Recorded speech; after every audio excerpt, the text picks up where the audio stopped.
7 नवंबर 2024 को भारत के supreme court ने उन 93 याचिकाओं को खारिज कर दिया जिनमें चर्च की नन और पादरियों की सैलरी पर टैक्स डिडक्शन लगाने के निर्णय को चुनौती दी गई थी। सुप्रीम कोर्ट ने यह स्पष्ट किया कि टैक्स के नियम सभी के लिए समान हैं, चाहे वो नन पादरी हो या कोई और। कोर्ट ने यह भी कहा कि अगर कोई पुजारी मंदिर में काम करता है तो उसकी सैलरी पर भी टैक्स काटा जाएगा। ये मामला मद्रास हाईकोर्ट के एक फैसले से जुड़ा था जिनमें नन और पादरियों की सैलरी पर टीडीएस लगाने का आदेश दिया गया था। इस फैसले के खिलाफ याचिकाएं दायर की गई थी।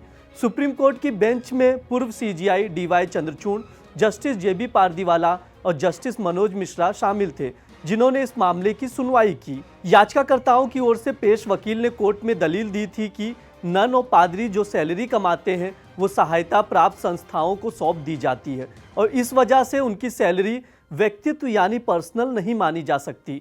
वकील का कहना था कि सैलरी सीधे पर्सनल अकाउंट में नहीं जाती है, इसलिए उस पर टैक्स नहीं लगाया जाना चाहिए। लेकिन इस दलील को सुनने के बाद पूर्व सीजीआई चंद्रचूड़ ने कहा कि सैलरी तो उनके पर्सनल अकाउंट में ट्रांसफ़र की जाती है, ऐसे में टैक्स ना लगाने का सवाल ही नहीं उठता।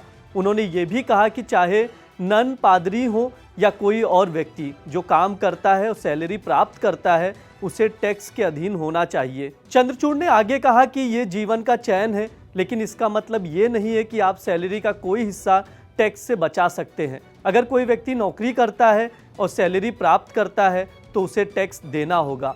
उन्होंने ये भी कहा कि अगर कोई हिंदू पुजारी भी ये कहे कि वो सैलरी नहीं लेंगे और पूजा के लिए प्राप्त धन को किसी संस्थान को दे देंगे तो उन्हें भी टैक्स देना होगा, क्योंकि ये उनकी निजी इच्छा है। कोर्ट ने यह भी जोर देकर कहा कि नियम सभी के लिए समान होते हैं और इस मामले में विशेष रूप से टैक्स की दृष्टिकोण से कोई भेदभाव नहीं किया जा सकता। सुनवाई के दौरान याचिकाकर्ताओं के वकील ने यह भी उल्लेख किया कि केरल हाई कोर्ट ने कुछ मामलों में यह फैसला दिया था कि पादरी और नन की मृत्यु पर उनके परिवार को मोटर व्हीकल एक्ट के तहत मुआवजा प्राप्त नहीं हो सकता। इसका कारण ये था कि पादरी और नन अपने परिवारों से संबंध समाप्त करके सन्यासी जीवन अपनाते हैं। इस पर पूर्व सीजीआई चंद्रचूड़ ने कहा कि यह टैक्स से अलग मामला है। उन्होंने ये भी स्पष्ट किया कि पादरी और नन अपने परिवारों से संबंध खत्म कर चुके होते हैं, इसलिए उन्हें परिवार की ओर से मुआवजे का अधिकार नहीं होता।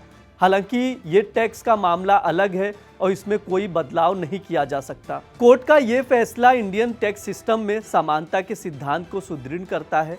कोर्ट ने यह भी स्थापित किया कि किसी भी व्यक्ति को, चाहे वो धार्मिक कार्य में लिप्त हो या किसी अन्य पेशे में, अगर वो सैलरी प्राप्त करता है तो उस पर टैक्स लगाना आवश्यक है।